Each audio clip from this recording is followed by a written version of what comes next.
आज आपण बनवूया लग्नातली उसळची भाजी। त्यासाठी इथं मी उसळ घेतलेली आहे, मिक्स घेतलेली सर्व उसळ तुम्ही बघू शकता, स्वच्छ पाण्याने धुवून घेतलेली ती। त्यानंतर इथं कणिक घेतलेलं आहे मी, अद्रक घेतलेलं आहे, हिरवी मिरची लसूण घेतलेली आहे, आपण याची पेस्ट बनवणार आहे।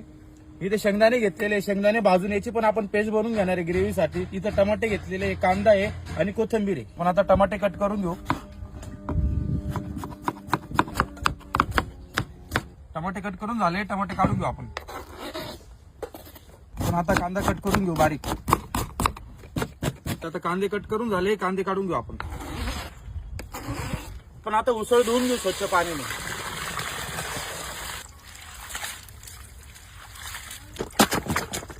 अद्रक लसूण हिरवी मिरची आपण स्वच्छ धुवून घेऊ। आपण आता मिक्सर जार मध्ये काढून घेऊ। तेल,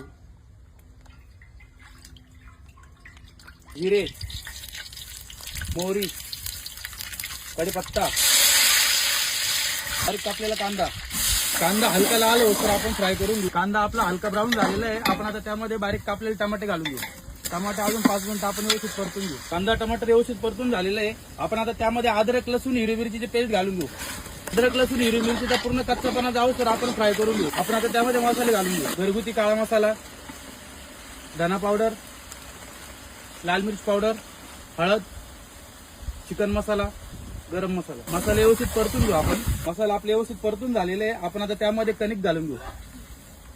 हे कणिक आपण जे बनवलेले आहे ते घरगुती बनवलेले आहे आणि ते भाजी घट्ट होण्यासाठी टाकले जातं। शेंगदाण्याची पेस्ट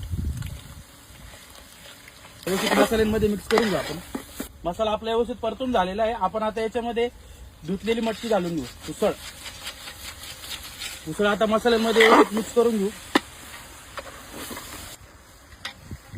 उसळ व्यवस्थित मिक्स झालेली आपली। आता आपण याच्यात पाणी घालून घेऊ रस्स्यासाठी। पाणी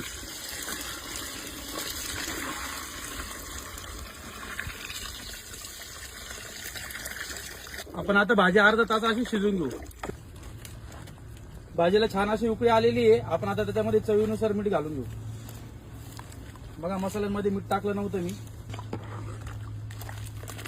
आपण अजून अर्धा तास भाजी अशी शिजून घेऊ। आपल्याला अर्धा तास झालेला जवळजवळ चुल्यावर बघू शकता, छान अशी उकळी पण आलेली। आपल्या आता लग्नातली उसळची भाजी रेडी झालेली। पण आता कोथिंबीर घालून घेऊ वरतून।